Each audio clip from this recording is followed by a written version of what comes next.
Son las 3 de la mañana de un día cualquiera. Cuando el sueño es de lo más placentero que puede existir, el silencio de la noche es interrumpido abruptamente por el ruido de unas sirenas que alertan a los ciudadanos de un inminente ataque de misiles. Tu única misión, poner a salvo a ti y a tu familia hasta que todo vuelva a la normalidad. Vivirlo una vez es suficiente para poder contar la anécdota, pero cuando pasa más de una vez, deja de ser una anécdota y se convierte en supervivencia.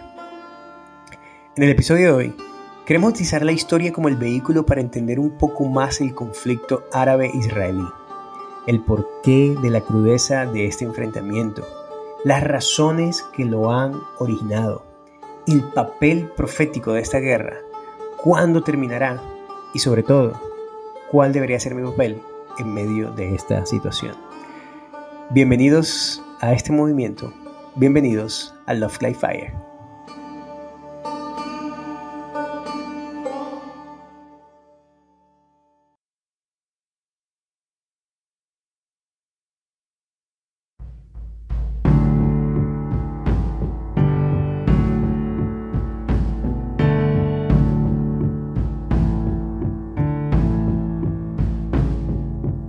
Hola, bienvenidos nuevamente a un episodio más de Love Like Fire, y en esta ocasión vamos a hablar de un tema que estamos viendo muchos de nosotros por televisión.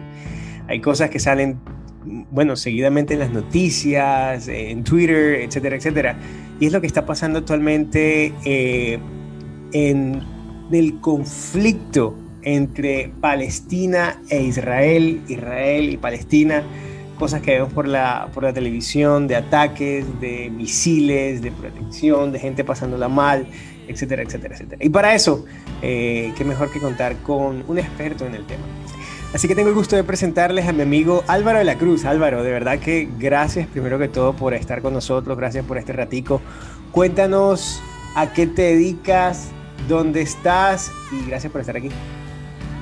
Hola, muchas gracias a este programa que me acaba de hacer la invitación. Les saluda Álvaro de la Cruz desde el Amazonas colombiano, desde su ciudad capital Leticia. Bueno, yo soy teólogo y también profesor de lenguas y me dedico a ser profesor. Ese es mi papel en esta tierra.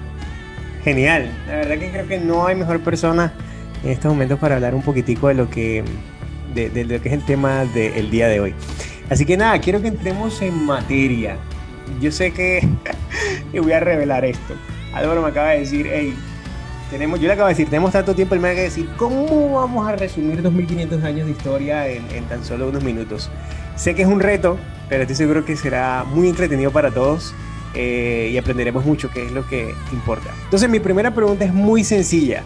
Álvaro, ¿esto qué es? ¿Qué está pasando allá en esa parte del mundo? ¿Cuál es el origen de todo esto? ¿Cuándo empezó?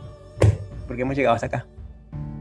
Muy bien. El origen del conflicto y toda la trazabilidad, el tema trascendental de todo esto es territorial. La religión es una añadidura que cuando llegó y se adicionó, pues el conflicto empeoró. Muy bien. Qué tristeza, pero el componente religioso lo empeoró. Pues simplemente nos remitimos a la Mesopotamia, especialmente en la ciudad de Ur de los Caldeos, en Babilonia, en la antigua Babilonia, cuando Dios llama a Abraham. Abraham es el padre de muchas naciones. Dios le promete a él una cantidad de generaciones. Pero resulta que a una avanzada edad, Abraham, casada con otra israelita que es Sara, no tenían hijos. Entonces Sara lo que hace es que se fragua un plan para que Abraham pueda tener una descendencia con su esclava egipcia Agar. Resulta que Abraham y Agar conciben un hijo que se llama Ismael. Ismael es el padre de los pueblos árabes. La Biblia le llama pueblos guerreros. Se le llamaba también ismaelitas y más adelante se les va a llamar árabes. ¿Por qué se les va a llamar árabes? Porque ellos van a ser los habitantes de la península arábiga que está frente al mar Arábigo. Esos habitantes de ahí son ellos. Bien, ellos se van a desarrollar independientemente a Israel. Es decir, la civilización árabe del desierto, la civilización de los israelitas en la tierra prometida. Ellos van a ir porque además Ismael tiene 12 hijos que cuentan con la bendición de Yahvé. Los 12 príncipes, que son los 12 emires, de los cuales van a venir los emiratos. Un emir es un príncipe y un emirato es un principado. Las tribus árabes van a ser muchísimas, muchísimas, muchísimas. Y de una de esas muchísimas tribus es la tribu Qurayshi, donde más adelante va a venir Mahoma. Pero antes de que venga Mahoma, Israel se va a dispersar. Es decir, la tierra de Canaán, la tierra prometida, van a venir los asirios y van a mandar a volar a los israelitas. Más adelante van a venir los babilonios y van a mandar a volar a los israelitas. Cuando pasan los 70 años de cautiverio babilonio, los judíos regresan otra vez a Jerusalén a reconstruirla. Pero más adelante va a venir Tito Livio en la época de Vespasiano, años 70 de nuestra era cristiana, y los judíos son sacados totalmente de la tierra de Canaán, de Judea, de Jerusalén, les destruyen el templo y ellos se van por todo el mundo a emigrar. Resulta que esa tierra de Canaán, como está en posesión de los romanos, porque Judea es un estado vasallo del Imperio Romano, ellos le van a poner Palestina. Quienes bautizan como Palestina a Palestina son los romanos. ¿Por qué la bautizan así? Porque resulta que una de las 7 colinas sobre las cuales está edificada Roma se llama Palatina, la colina Palatina. Entonces lo más cercano, como le llaman, es Palestina. En Palestina van a empezar a habitar una cantidad de pueblos que van y vienen. Eso depende quién esté gobernando y a quién apadrine. Cuando los romanos salen a volar, quedan estos árabes palestinos desapadrinados, pero entonces van a llegar otros, luego llega el Sacro Imperio. Lo que pasa es que todo el mundo le va a tener odio a los judíos simplemente porque los judíos traen un desarrollo comercial, traen un desarrollo industrial y los demás no quieren que el vecino de enfrente le maneje el negocio a usted. Sí, por eso este asunto es territorial. Cuando los árabes reciben las revelaciones de Mahoma, del ángel Gabriel, entonces empieza la civilización islámica. ¿Y qué es lo que hace Alá, el Dios del desierto? Empieza a reclamar sus territorios. Y resulta que como Mahoma se va a morir, va a ascender al cielo en una roca que queda en el monte Sión de Jerusalén, los musulmanes van a construir encima de esa roca la tercera mezquita más importante del mundo musulmán, que es la mezquita de la Roca de la Ascensión o la mezquita del Domo. La primera queda en la Meca, la segunda queda en Medina, la tercera queda en Jerusalén. Pero con tan mala suerte, Jorge, por decirlo así, donde ellos van a construir su mezquita es en el mismo predio donde estaba el templo de los judíos que le destruyeron los romanos a los judíos. Entonces, como los judíos siempre han querido regresar a su país para reconstruirlo, tendrían que reconstruir su templo. Pero reconstruir el templo judío significa meterle un taco de dinamita a la mezquita de los musulmanes para reconstruir su templo, y eso no se puede, porque eso sería la tercera guerra mundial junto con la quinta, la sexta y la séptima al mismo tiempo. ¿Qué es lo que ocurre? Como a los judíos le va a ir tan mal por todas partes del mundo, para los años 1840 los que están dominando son los turcos otomanos, pero los ingleses y los franceses tumban a los turcos otomanos. Entonces los judíos le están rogando a todo el mundo, por favor, necesitamos nuestro país, necesitamos regresar, alguien que nos ayude. Entonces los franceses y los ingleses lo que hacen es que se dividen el mundo antiguo, no América.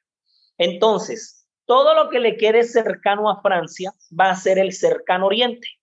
Todo lo que le quede lejos a Inglaterra va a ser el lejano oriente. Y todo lo que les quede en la mitad es el Medio Oriente. ¿Quién se inventó esos conceptos? Los franceses y los ingleses. ¿Por qué? Porque a ellos les dio la gana de inventárselos así, porque ellos eran los que mandaban. Tú sabes que el que tiene la plata es el que manda, el que tiene el poder, ni siquiera la plata, porque la plata se acaba. Entonces, como viene la Segunda Guerra Mundial y a los judíos les va tan mal con el fascismo, con Hitler, la ONU, que fue recién creada después de la Segunda Guerra Mundial, ¿qué le dice a los judíos? Está bien, les vamos a dar su país, regresen. Pero ¿qué hace la ONU? Le dice también a los palestinos, hombre, Israel habitaba aquí, ustedes se posesionaron aquí, vamos a crear 2 estados en el mismo lugar. Los palestinos dicen, listo, no hay problema. Los judíos dicen, no, todo este lugar es de nosotros porque estas son las tierras del profeta. Pero los palestinos dicen, no, no señor, nosotros negociamos con ustedes porque es que estas son también las tierras del profeta. Sí, pero es que nosotros somos hijos de Abraham. Ah, no, sí, pero es que nosotros también. No, sí, pero es que esta tierra nos pertenece. No, sí, pero es que a nosotros también nos pertenece. Lo que pasa es que aquí, Jorge y Edwin, se comete, tenemos que reconocerlo, se comete una infamia de una doble promesa. Yo siempre he comparado este conflicto como cuando una muchacha tiene un novio en la cocina, en una fiesta, pero en la mesa está con su otro novio y a los dos les da picos y con los dos está bien. Entonces cuando la pelada se va, los dos novios terminan dándose golpes y la gente empieza a decir, hola, pero ¿ustedes por qué se están golpeando? ¿Qué les pasó? O sea, que sí, esto fue lo que pasó aquí. Desafortunadamente hubo una doble promesa. Lo que pasa es que todo el mundo habla del conflicto, el conflicto, el conflicto y se están dando y se están dando, pero nadie dice, nosotros somos la ONU, nosotros los pusimos a pelear. ¿Por qué? Por intereses comunes en ese momento. Entonces, a grosso modo, te he dado más o menos un esbozo general, volándome una cantidad y cantidad de cosas y de detalles, pero para que más o menos entendamos por qué está pasando lo que está pasando. Me encanta, la verdad que sí. Y de hecho, resalto un dato curioso de lo que acabas de decir, porque yo tenía entendido que los palestinos nunca habían estado de acuerdo, pero tú acabas de decir, ah, bueno, vale, está bien, pero Israel fue el que dijo directamente, hey, es que no, yo lo quiero todo como tal. Desafortunadamente, tenemos que reconocerlo eso y eso está escrito. Sí, también se ha contado la guerra de ambos lados. Mira, hay un librazo que yo te recomiendo, se llama La historia del otro, se llama así, La historia del otro. ¿Y de qué habla ese libro? Los judíos cuentan la historia desde el punto de vista musulmán y unos musulmanes cuentan la misma historia desde el punto de vista judío. De hecho, el libro es chévere hasta su impresión, porque una página está contada por los judíos y la siguiente página de atrás, cara con cara, la está contando el musulmán, y así es toda la paginación del libro hasta el final. Es una locura leer ese libro, pero es bacán. Buenísimo, buenísimo. Interesante lo que dices porque lo decías, ¿no? En esa época, cuando se hizo esa división, la ONU fue la que tomó, digamos, la decisión. Estuve viendo información por ahí y bueno, antes de llegar a esa zona del mundo donde actualmente están alojados, habían visto opciones por allá en Rusia, Argentina, Groenlandia, y bueno, el pueblo Israel, el pueblo judío nunca aceptó como tal eso, sino volver directamente ahí. Pero aquí hay algo interesante y es mi siguiente pregunta, es, caramba, esto es un conflicto que se ha vuelto mundial, ¿vale? Y que ya no solamente depende del pueblo árabe, del pueblo judío, sino que tiene respaldos de lado y lado. Entonces, por lado y lado, como lo dices igual en el ejemplo que dabas, ¿quién es el principal o por qué Estados Unidos es el principal del lado de Israel y por qué lo respalda? Y del otro lado, pues, ¿quiénes apoyan a los palestinos? Espectacular pregunta.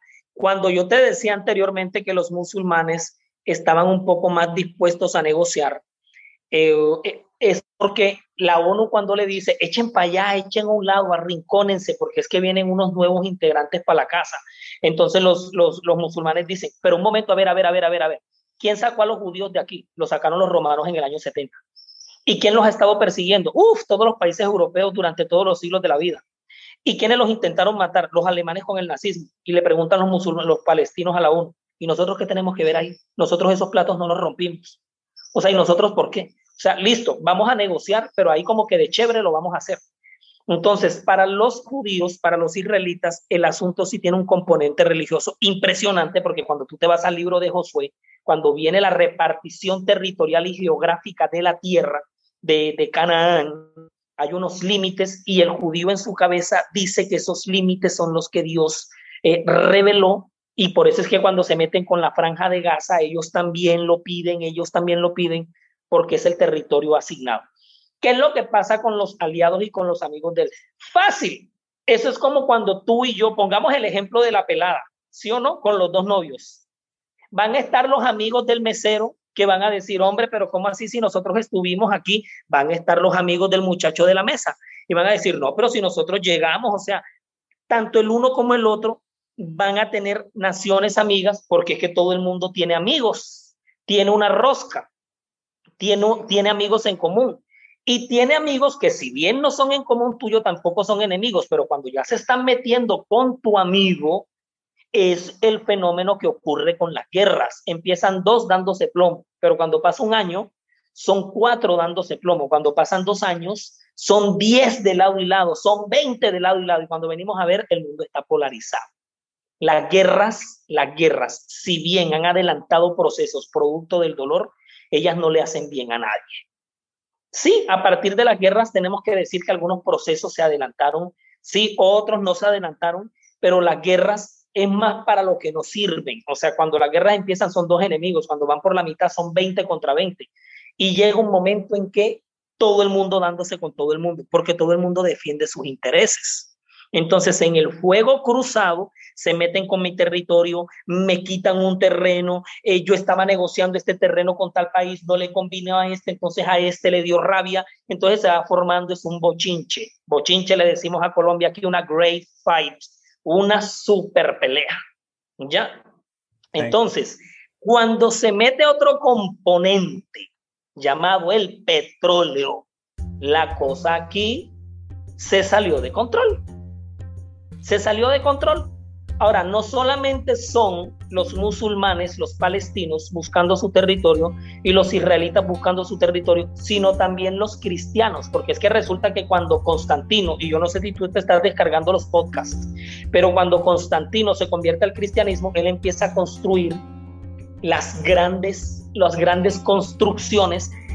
Y en Jerusalén ellos construyen, Constantino construye lo que va a ser la Basílica de San Pedro en honor a Pedro, la iglesia del Santo Sepulcro en el Monte Calvario. ¿Por qué Constantino hace eso? Porque es que él manda matar a su propio hijo, Crispo, producto de una intriga y de un chisme, y cuando se da cuenta que lo mandó a matar injustamente, él por pagar esa penitencia empieza a hacer todo eso. Constantino se bautiza hasta lo último de sus días, o sea, él es simpatizante del cristianismo, pero él sabe que si se bautiza no puede cometer una cantidad de fechorías que como emperador tenía que cometer por la corrupción, la deshonestidad, los antivalores. Lo mismo pasa con este conflicto. Entonces, cuando yo tengo intereses, tú sabes que existe el colonialismo. De alguna u otra forma, la tierra de Israel es como por decir una colonia de Estados Unidos en el Medio Oriente. ¿Por qué no los palestinos? Porque Palestina condena el occidente como Satán desde su creencia religiosa.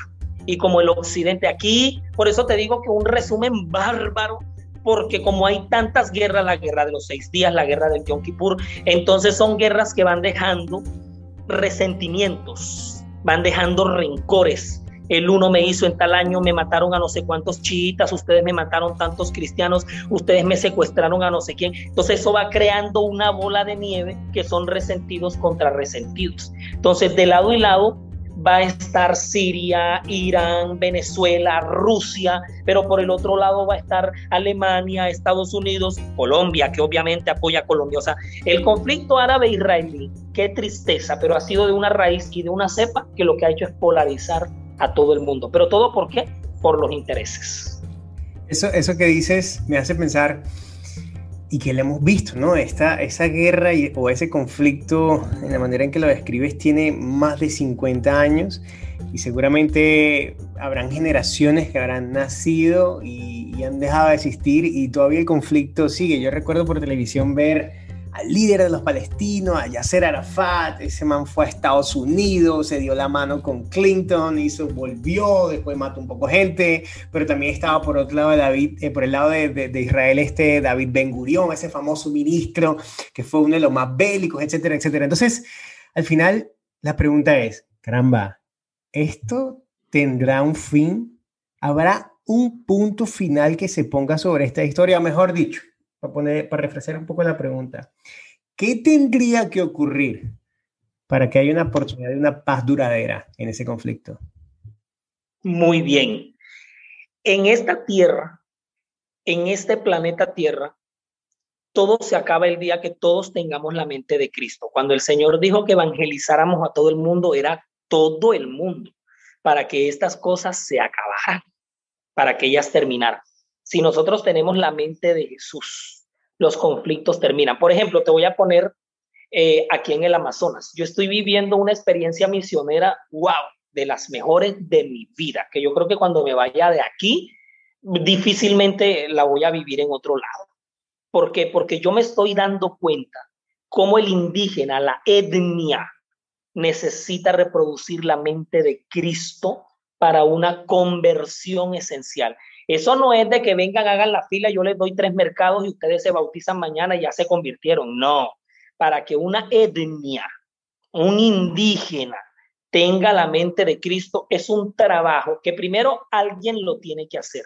Y segundo, es un tiempo que se necesita para hacerlo. Entonces, de ahí la gran importancia que el cristianismo, Jesús, llegue a los insospechados donde este conflicto ha sido una talanquera, un obstáculo para que el cristianismo venga. Llegue, ustedes han escuchado hablar de la ventana 2020, la ventana 1040, son esas intersecciones del planeta donde el cristianismo es cero, donde la palabra Jesús no significa nada. No le dice al habitante de este territorio, no le dice nada. Entonces, este conflicto se acaba el día que ambas partes y todo el mundo lo solucionen con la mente de Jesús y como Cristo lo haría. Acuérdate del diálogo que tuvo Jesús con la mujer samaritana. Acuérdate del conflicto judeo-samaritano. La samaritana le dice a Jesús, oye, pero tú como siendo judío me pides a mí, que soy siendo samaritana, que te dé un vaso con agua de este pozo cuando los judíos y los samaritanos no se gustan. Y Jesús no tuvo en cuenta ese conflicto. Le dice, es que tú y yo somos hermanos. Y ella le pregunta, ¿y dónde adoramos? ¿En Gerizim, que era el monte sagrado de los samaritanos, o en Sión, que es el monte sagrado en Jerusalén? Él dice, ni allá ni acá. ¿Sabes por qué? Porque ya esto no tiene ninguna validez. Ya déjese de estar peleando por tierras y por territorios, porque esto los verdaderos en espíritu, Dios los busque que le adoren en espíritu y en verdad. ¿Qué tendría que pasar para que este conflicto se acabe? Que partes y partes y todos terminemos convirtiéndonos en el mismo espíritu, en el espíritu de Jesús, la mente de Jesús. Y yo confío que eso pase, pero para que eso pase va a venir una crisis bien tremenda, porque ese conflicto va a tener un estallido, te lo digo. Te acordarás de mí. Él va a tener unos estallidos terribles. Eso que dice me lleva a la siguiente pregunta, ¿no? Y porque al final, caramba, ojalá uno se acostara hoy, se levantara mañana y ya, no, pues se acabó la paz, hay una bandera blanca y bueno, tenemos un premio Nobel de Paz nuevo, etcétera, y poco más, ¿no? Pero ¿qué relación tiene este conflicto con la historia profética de este mundo? ¿Qué relación tiene con eso que está estipulado bíblicamente de sucesos, acontecimientos que pasarán en determinado tiempo? Muchos se han cumplido, pero hay una serie más de eventos que tienen que acontecer hasta antes que, por supuesto, como sabemos, Cristo venga por segunda vez. ¿Hay algo en relación con esto? Por supuesto. Por un lado, pues Israel, ¿no? Es el pueblo elegido de Dios desde la antigüedad y Israel está esparcido. Nosotros somos hijos de Israel, simiente de Abraham somos. Muy bien, o sea, hay un papel de Israel en las profecías, pero ya es un papel espiritual. Hay un papel de los musulmanes, porque Dios le dio una bendición a Ismael, a Abraham hacia Ismael. Y Dios lo que quiere es reunir desde todas las latitudes a estas religiones en un solo remanente. Cuando tú te vas a las trompetas, la cuarta trompeta, la tercera, no me acuerdo en estos momentos, representa a los musulmanes. Cuando Dios usa a los musulmanes en la Edad Media para tratar de frenar la infamia que venía cometiendo el sistema papal, son las langostas de la trompeta, los musulmanes. O sea, hay un papel que ellos tienen.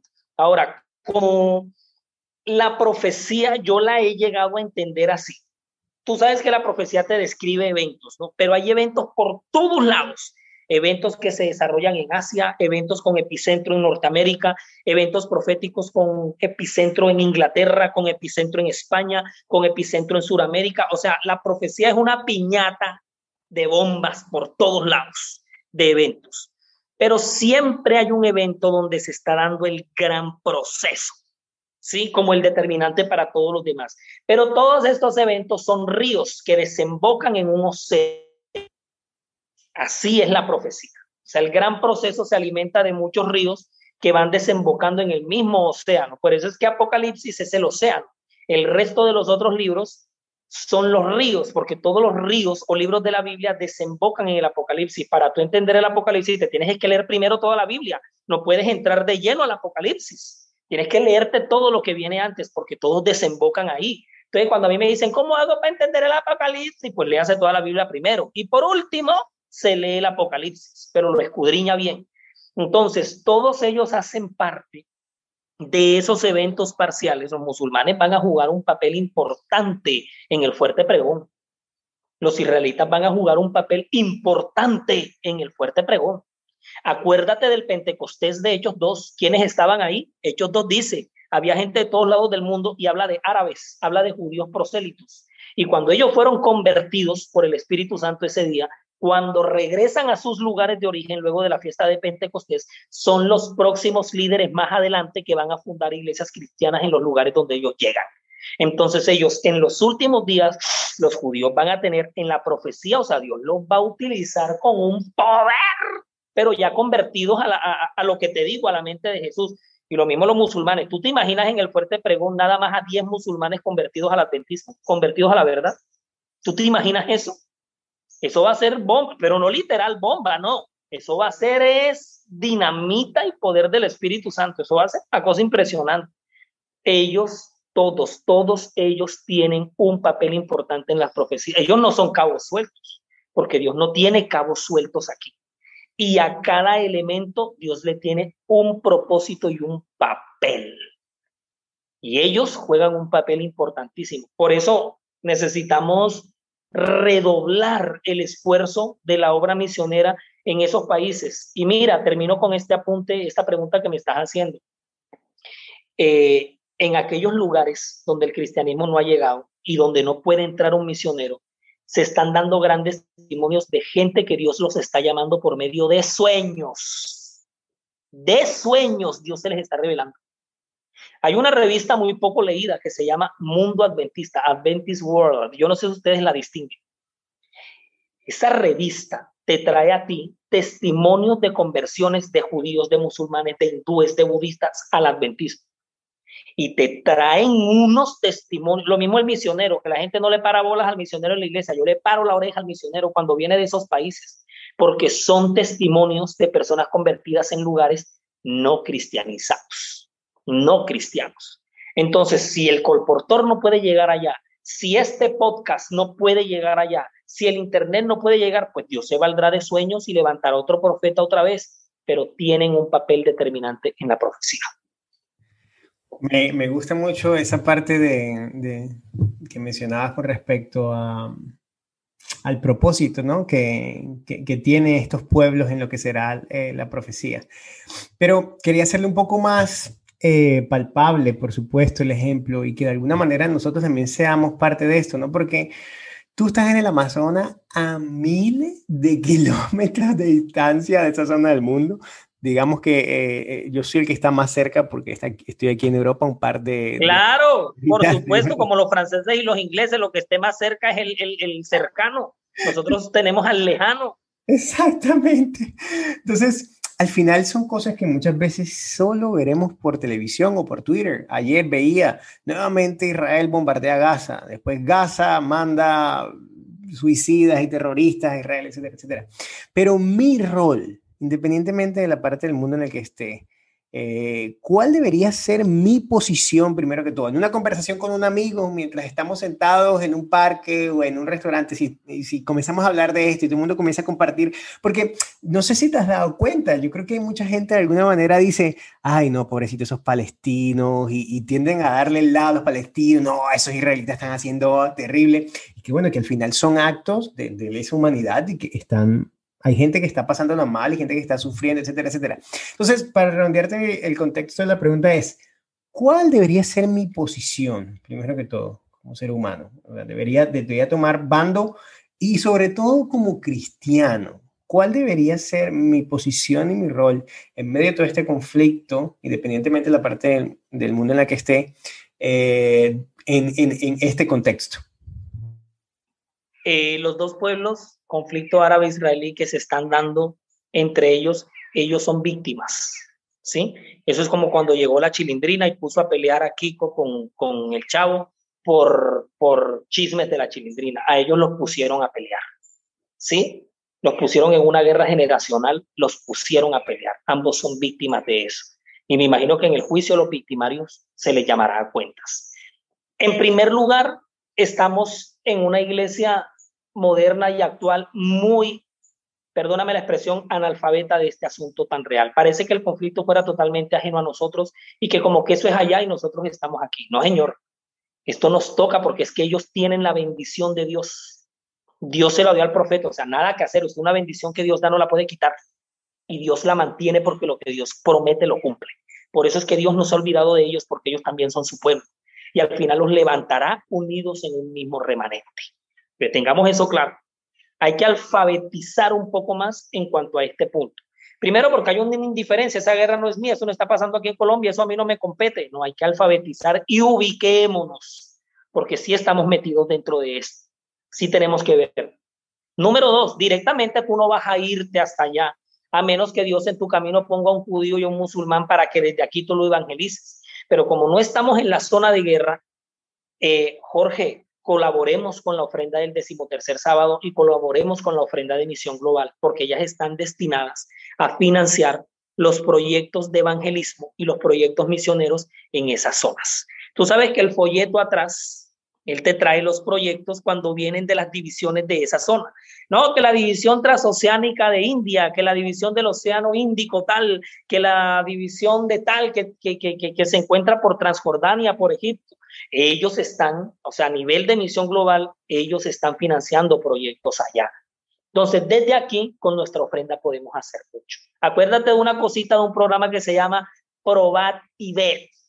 Entonces, esto también nos estimula a nosotros para, desde aquí, con nuestra mayordomía, con nuestras ofrendas, poder ayudar a sostener. En el cielo, veremos muchos testimonios que ocurrieron con nuestra influencia desde aquí.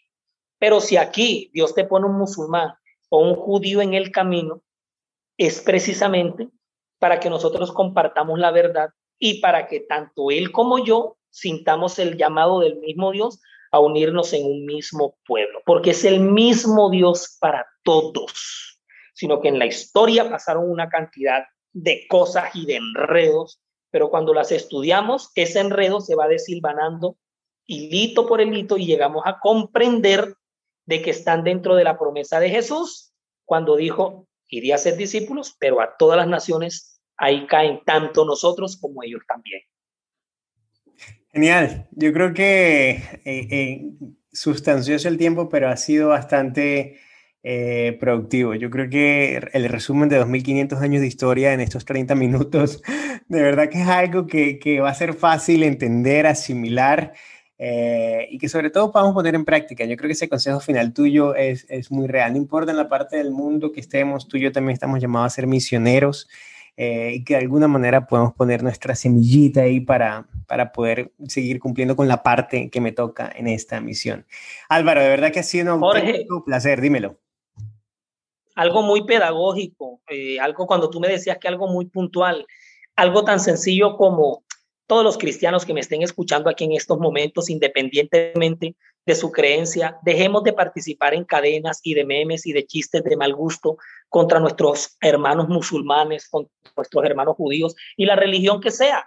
El otro día vi un meme ahí que decía y que si me compro un reloj en Irak son las 10, pero como me lo compro en Irak empieza en un conteo regresivo, 9:59, 9:58, 9:57, o sea, no me compré un reloj sino una bomba porque me lo compré en Irak. ¿Qué es eso? O sea, nosotros los hijos de Dios no estamos para seguir reproduciendo esas cadenas que hacen parte de discursos de odio, ni mucho menos esos memes o esos videos donde a ellos se les ridiculiza, donde se les deja como terroristas. No, este es un conflicto para entenderlo y donde lo que vamos a encontrar de trasfondo es una hermandad que nos une.